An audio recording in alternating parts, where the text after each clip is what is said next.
My name is Aman Sanduja. This is the Web3 Masterclass. In this masterclass, I'll help you get started with blockchain and what this technology has to offer, and what are some of the advantages, use cases, and how you can start your entrepreneurship journey with blockchain. So let's get started. I'll just talk about myself before we begin. I got into Web3 back in 2018. I've built products in the area of identity, blockchain, technology, and also documents as well. I've consulted numerous startups and I've been a TEDx speaker, and also have taught 10,000 plus students and professionals on Web3 and blockchain. So let's get started. So Web3 is about creating numerous opportunities in the area of financial management, and it's a new internet which has a potential to disrupt each and every technology. It actually started with crypto, but it has a lot more to offer just than a crypto price and a crypto movement. So Web3, it all started with the Web1 movement.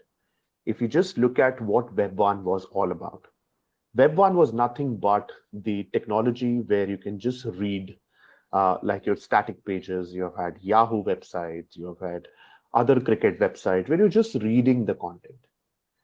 And then Web2 came, where it was a movement of reading and writing. When I say writing, which means it allows you to also participate on the internet. And Web2 actually offers an opportunity for us to express our thoughts. So all these social media applications are nothing but the Web2 technology. And Web3 in a way is a decentralized form of the internet, where you get blockchain technology which sits on top of internet, and it lets you not only read and write but also own your data. So you can keep the control of your data. In Web2, the data is still with the siloed centralized services like Google, Facebook, and Twitter. But with Web3, you keep your own data because that stays with you in the wallet. So just to do a quick recap, Web1 was an open decentralized protocol. Web2 was a siloed centralized service. And Web3 is a decentralized blockchain network, which lets you read, write, and own the data. So let's just have some more characteristics of Web3. It gives more power to the user. You can actually get as a shareholder, you can actually become a shareholder on the internet. So in a way, it democratizes the internet and it offers the enhanced privacy. And together you can also contribute and also get an opportunity to earn from that internet as well. We will look and learn more about how this is possible to earn on this new internet, which is blockchain. Let's just look at it, how the blockchain has come to the existence. Earlier, the technology which is there called cryptography was used primarily for military purposes. Then there was a movement which started in 1990s where the cryptography started amongst a group of people which was a part of the cyberpunk movement. And they used to have a manifesto of creating some of the peer-to-peer currencies. But those currencies had their own challenges with respect to not getting larger adoption and not getting some kind of a community support in terms of accepting it. Then later, 2008, it started with the Bitcoin, which was a peer-to-peer decentralized currency where you can transact from one wallet to another, and you don't really need any institution to settle or verify those transactions. And then in 2015, the operating system of blockchain came to an existence, which primarily known as Ethereum. And after that, the rest is just a history. So from there are a lot of applications that start getting created, and all the applications which had a potential to disrupt from the ownership perspective are being launched or are being developed in this ecosystem. So blockchain is nothing but a decentralized Excel sheet.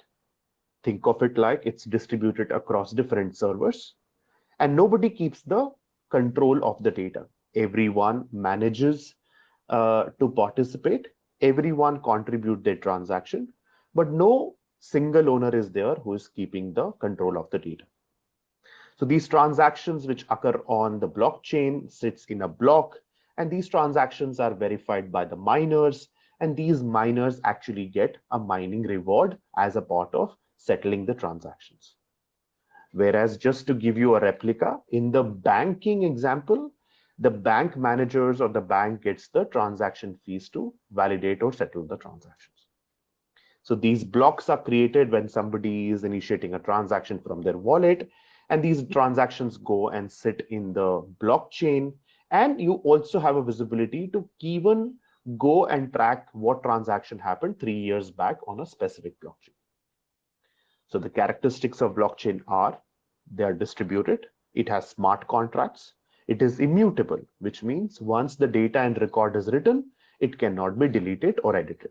And it's decentralized, which means there's no single owner and everyone participates in the transaction. Nobody is a single owner and everyone also have a copy to see what transaction is happening. And these transactions are largely not human readable. That is why we call them encrypted. Therefore, it uses a technology called cryptography, which works on the public-private key pair, which means when I am sending a message, I will encapsulate the message using my private key. And when you receive the message or when you receive the transaction, you will decode that message using your private key. Take off example of public-private key as like username and password, that I'm going to send a message to your username and you will be able to only see it when you use your password. This is the example in an infographic manner. So you see the transaction is initiated, it goes to a block, then all these transactions are validated, then block is validated and the miner gets a block reward. And these blocks are then added to the chain. That's why we call it blockchain. So this is nothing but chain of blocks. So each block has the information which subsequently gives the information to the other block to be added. So think of it like in a very layman example, these are the coaches of a train. So the coach of a train 1 has to come right after the engine, and the coach of a train 2 has to come right after the coach 1. And all these seats under the coach or all these seats in a coach are nothing but the transactions.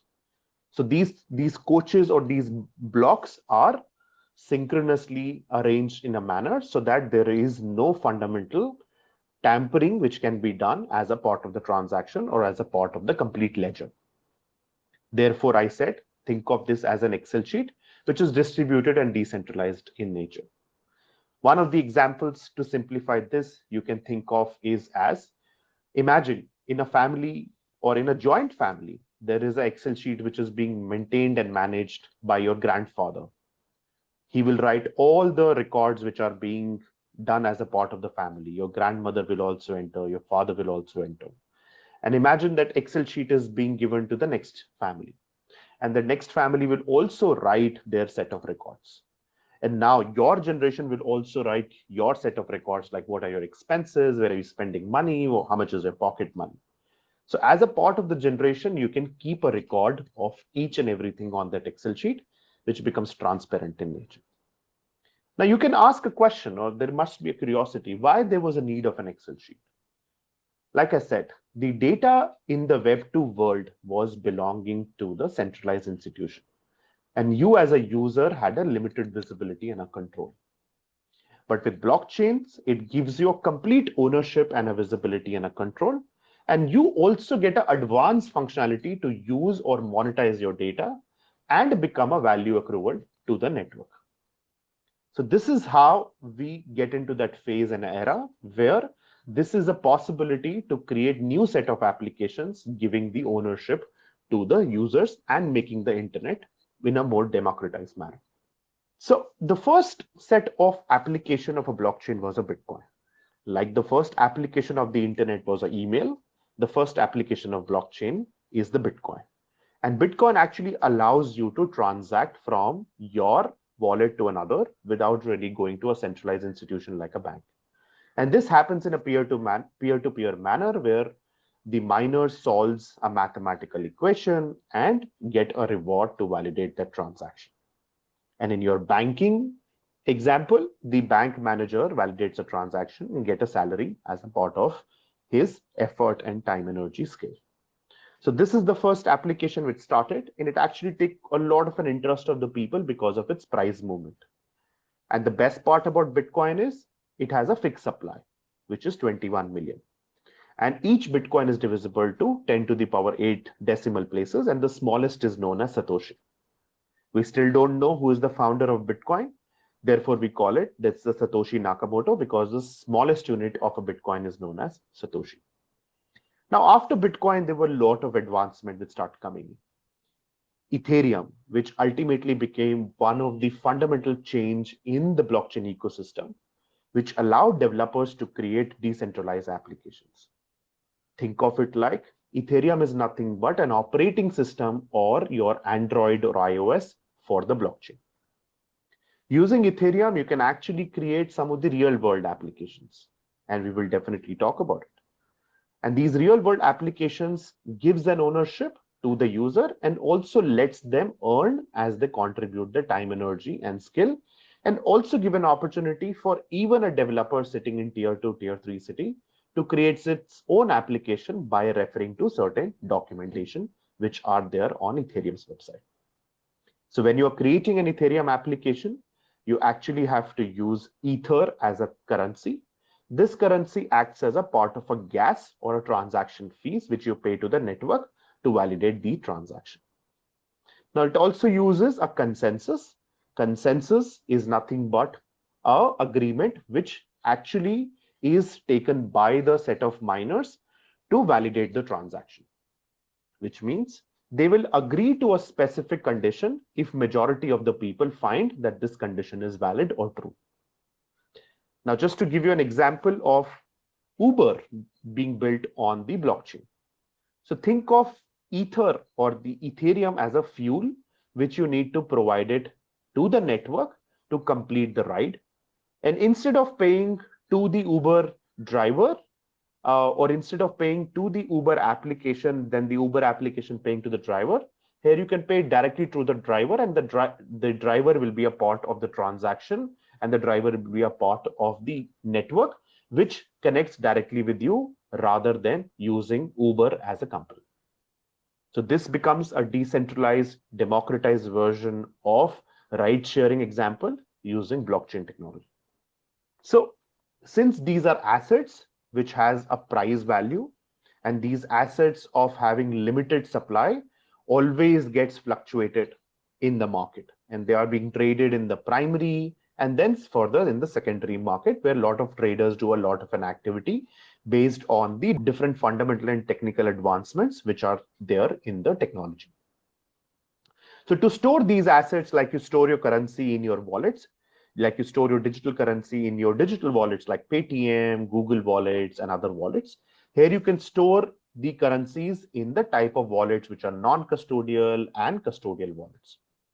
Non-custodial wallets are the one where you keep a control of your private key, which means you don't really give the access of your cryptocurrency to a third party.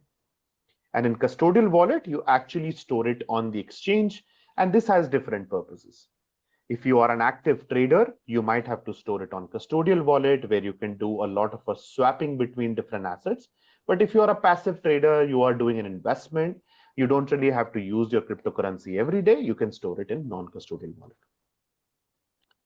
And with respect to the new technology which is there like Ethereum, there is a possibility of building a lot of applications.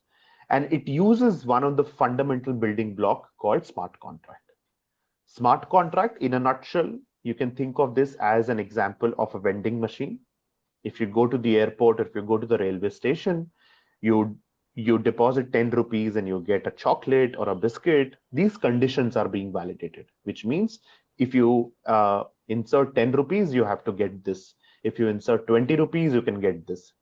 Similarly, with smart contract, these conditions are written. If you deposit some money, or if you get these transactions validated, or if the conditions are meeting, then do this, else do this.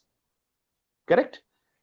Or once the transactions or the conditions are being met, do this, else do that. So this is how it allows you to create multiple applications. So one of the examples could be, let's take an example of the new age betting applications, or the new age fantasy league applications, which are MPL, Dream 11, and so forth and so on. Here you are betting against somebody or you're playing against someone, you're actually depositing the money in the account of the company where you have downloaded the application. But with smart contract, you can actually deposit directly on the network. And if one of the team wins or if one of the team loses, then you get your money transferred directly to the wallet. You don't really have to route it to the third party account. So one of the interesting applications of Ethereum is a DeFi. DeFi is nothing but a decentralized financial services, which means all the traditional financial services like banking, lending, borrowing, trading can actually be created using blockchain technology. But with DeFi, you can actually hold your money, you can control your money, the risk of the transactions gets distributed, and DeFi is open to everyone, and it also lets you create multiple applications. You can create your token, and these tokens can be traded on the markets, and these tokens can actually have a price and a value based on certain fundamental concepts which your protocol or which your product is providing. So DeFi was one of the interesting use cases of Ethereum, which actually has disrupted the whole industry in a unique manner. It can also let you do payments. So let's take an example. If somebody is sending you money from US to India, it takes about 3 to 5 days to get hit to your banking account. But with DeFi, you can actually transact directly from your mobile wallet, and you can receive the money the same day or possibly in the next 10 minutes. So DeFi actually has been disrupting the whole technology and each and every industry, because finance becomes one of the backbone of most of the industries where the asset transactions are happening. So DeFi is one of the use cases. And with DeFi, you can create applications in the lending, borrowing, you can create a token swap, you can even do a crowdfunding as well. Now, crowdfunding can actually let you raise money from the people, and as your products start growing or as your services start making revenue, you can give them a part of the royalty share, or you can give them a part of the revenue share as your company start performing well. You can even do crowdfunding for your some of the social causes, and it can actually let you raise money from people all across the globe using different stable coins or using different crypto assets. It also has the use cases in payments. Like I said, you can do global remittance or global payments, and you can even do lending and borrowing, where the smart contract becomes the bank on the internet, which means the bank which uses the technology of the blockchain and has certain conditions which are being met for lending and borrowing. Some of the examples are Aave and Compound, and there are other examples which are possible in the DeFi space as well. Now, NFTs are nothing but the non-fungible token. You might have seen people on the internet applying the cartoon images or the different images. You might have noticed like why they're applying these images. Are they a part of some gaming community or they're a part of some movement? These are nothing but NFTs, and they have representing some kind of a culture, or they're representing some kind of a prize activity based on the community which has started that. So non-fungibility means they are unique and they're not interchangeable. They only have the one copy. And when you buy that, you store it in your wallet. And you can get multiple access using that NFT if it's being provided by the community. So NFTs are nothing but the tokens which are used to represent the ownership, and these ownership could be for physical assets or these ownership could be for digital assets. Now the NFTs provide a new way for creators to start monetizing. Imagine if somebody have 5 million followers on Instagram, they can launch their NFTs and say that if somebody buy these NFTs or collectibles, I can probably give them a backdoor access to my content, or I can invite them for dinner, or I can host them for a party, or when I'm going for a trip, I can take them along, and maybe I can start giving them a part of the ownership of my new album, or maybe the new merchandise, or maybe the new fashion collectible which I'm launching.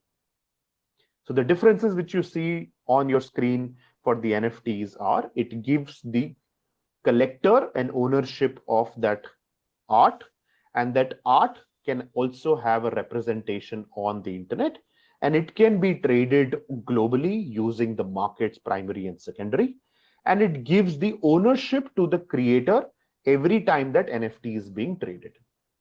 So for now, if somebody buy a physical painting of MF Hussain or any of the painting which is physically there, you can't really fractionalize it. That painting is hanging on the wall, and maybe you will be inviting your friends or your relatives and say that this is the painting, I bought it for so much and so forth rupees. But with NFT, since these are in your wallets, wherever you go, they walk along with you. And you can also do a fractionalization if that price increases of that NFT. And you can also sell that NFT. You can put it on staking. You can lend or borrow against that NFT as well. So some of the use cases of NFTs are in the gaming. Even your domains like .com now are being replaced or being replicated in the blockchain domain name service like .eth or .polygon or different ENS domains can be bought as NFTs. And your even physical items, like you can create a replica of your physical items in the digital space, and these could be also NFTs as well. And some of the popular examples of the NFTs are CryptoKitties, Bored Ape, CryptoPunks. They started with a culture, but now they now have an evolved community.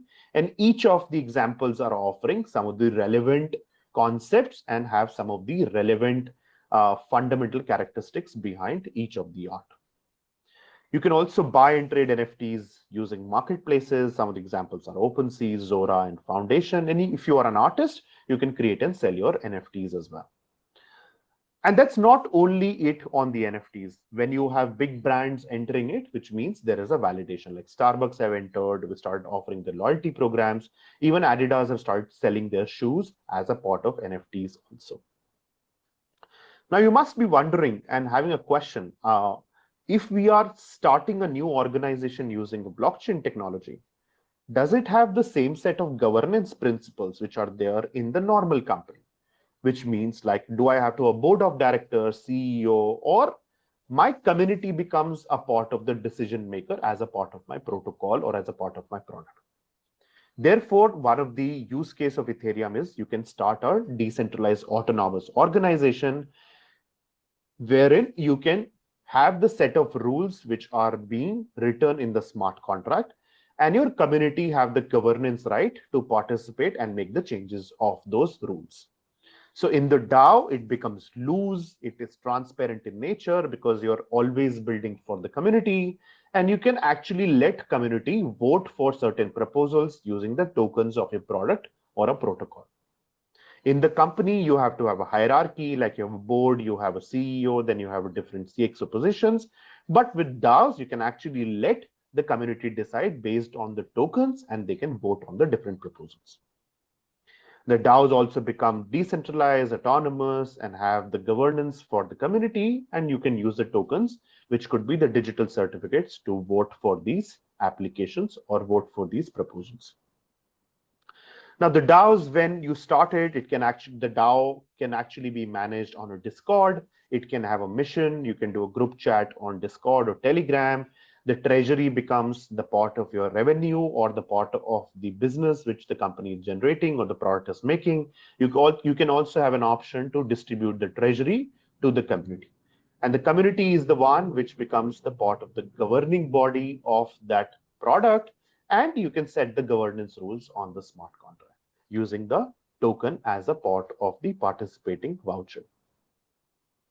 Some of the examples of DAOs which are popular here are people have started the Friends with Benefit DAO, which actually aligns with a shared group of interest of the people. There are DAOs in the DeFi space. There are DAOs which has been started by the creators. Then there are DAOs which has been started by the service companies to offer services to the different ventures. Now, coming to the example, like what are the possibilities of blockchain disrupting multiple industries?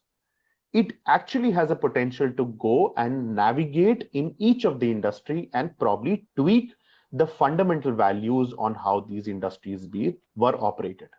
Now, this can go in banking and financial services where DeFi has a lot of an opportunity to play. It can go in healthcare because the documentations are there in healthcare a lot, which goes from one hospital to the another, one clinic to the another. And as a part of an individual, he or she goes to multiple hospitals and doctors. And these documents, somebody do not have to carry as a part of the prescription. The documents belongs to the patient in itself, and they can share the rights to the doctor as a part of viewing those documents only for a specific treatment. I remember as a part of the example, when my grandmother was hospitalized, I used to question the hospital a lot, like what will happen to those documents when she will get discharged. So those documents can actually go on a blockchain and stay with the patient or probably the family of the patient. Same with the real estate as well. Now, the real estate, it can actually provide you the land records as the ownership, which goes on the blockchain.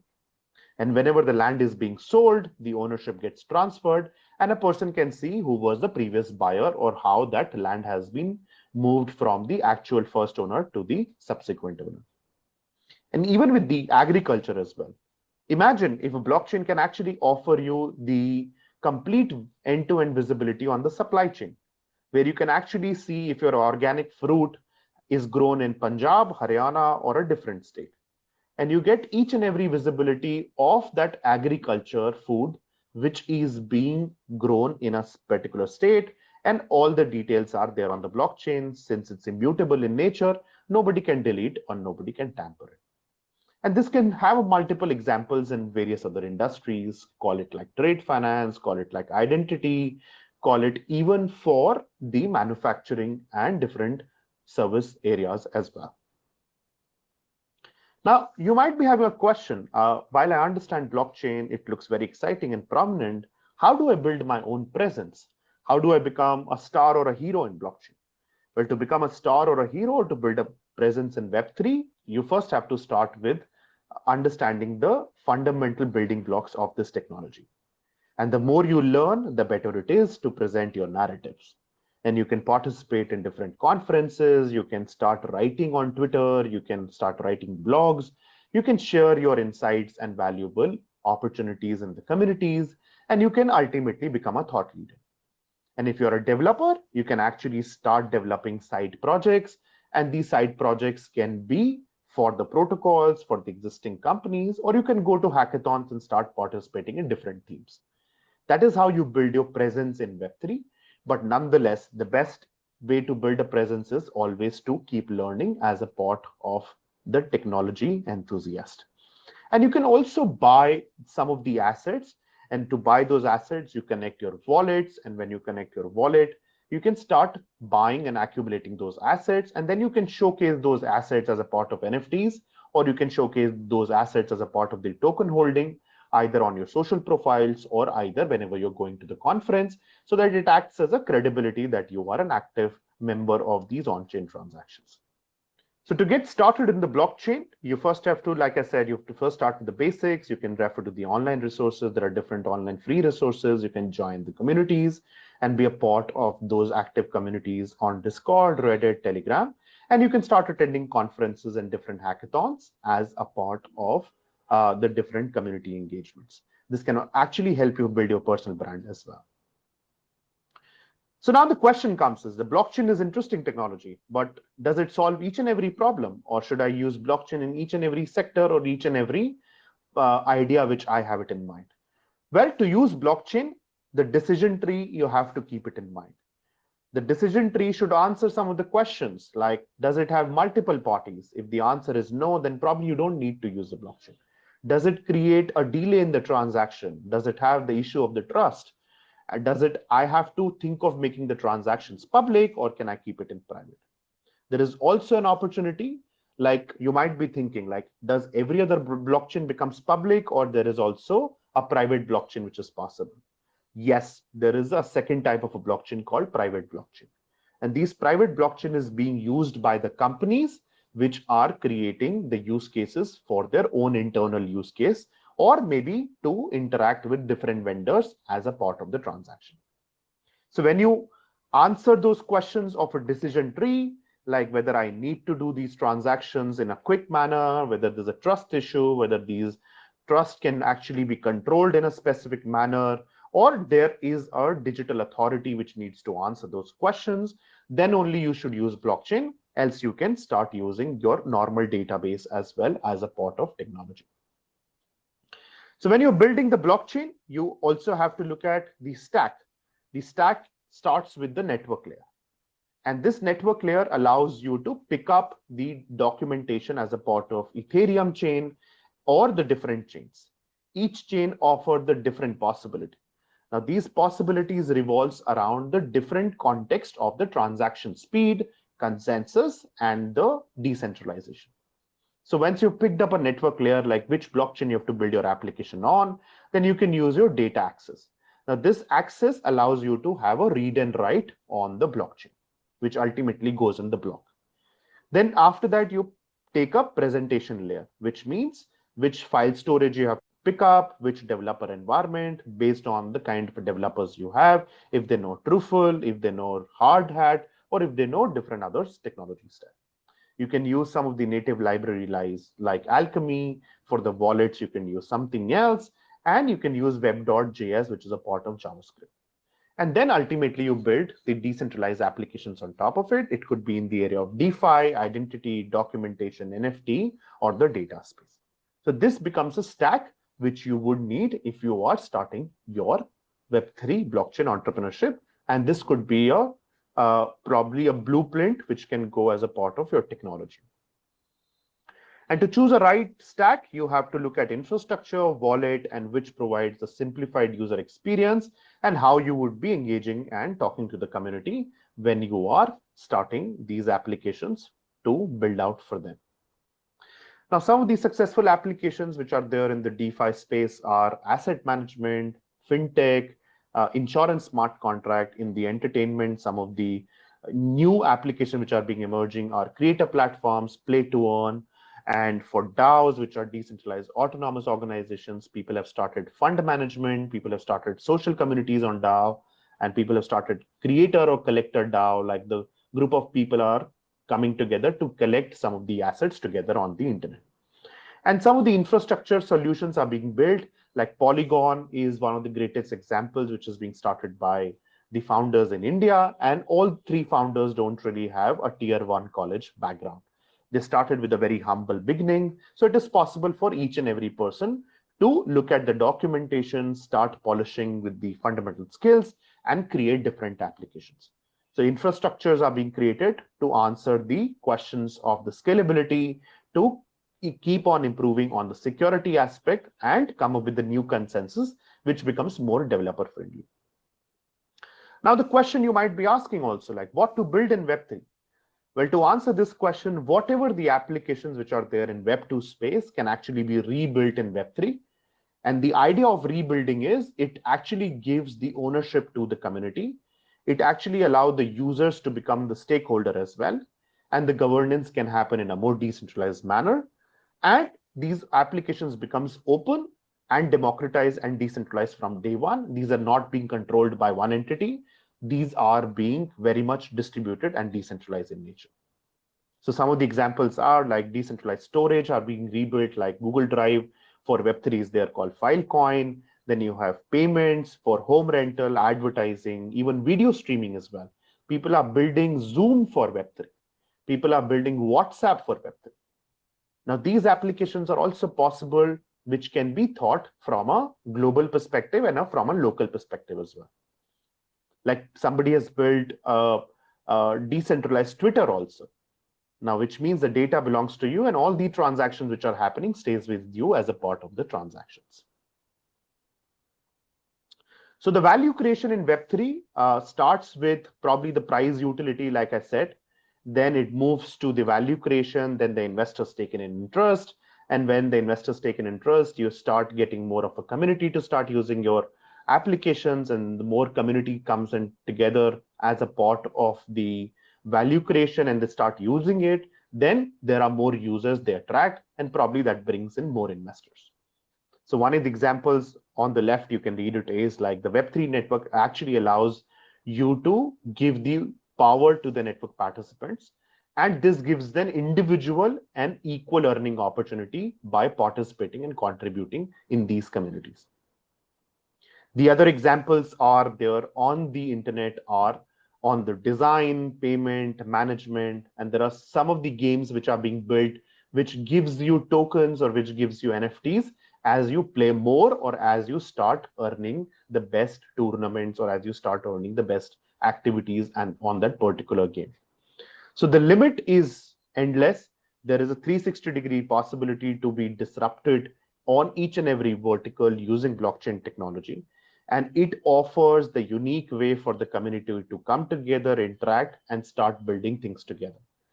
And you watching from tier one, tier two, tier three city, there is no restriction. Forget about it. If you have not gone to a tier one college, you could not crack an IIT or you could not crack an IIM, you still have an equal opportunity to be a part of this community and be an active change agent by building the new age solutions using blockchain technology. But you can also build out different solutions in the blockchain space. And before I conclude my presentation, let me just give you a quick walkthrough of some of these startups which are there in India. There has been startups which have also emerged from tier two and tier three as well. Like I said, the Polygon, which is one of the leading infrastructure in the world, have the founders from tier two and tier three, and they don't really have much from their acknowledge. They don't really have much from their academic career. They are very they are the ones who started from a very kind of a bootstrap beginnings where they have learned it and then they have built it. So some of the examples in gaming, NFT marketplace, finance and payment technology are on front of your screen. And these are some of these startups which are there in the space. There are a lot more which is happening, and some of these startups are still in stealth. So be a change agent and start developing from the place wherever you are. And Web3 can actually offer you a new collaborative way to engage and disrupt this whole new paradigm of the new India. Thank you so much. Looking forward to engaging with you again.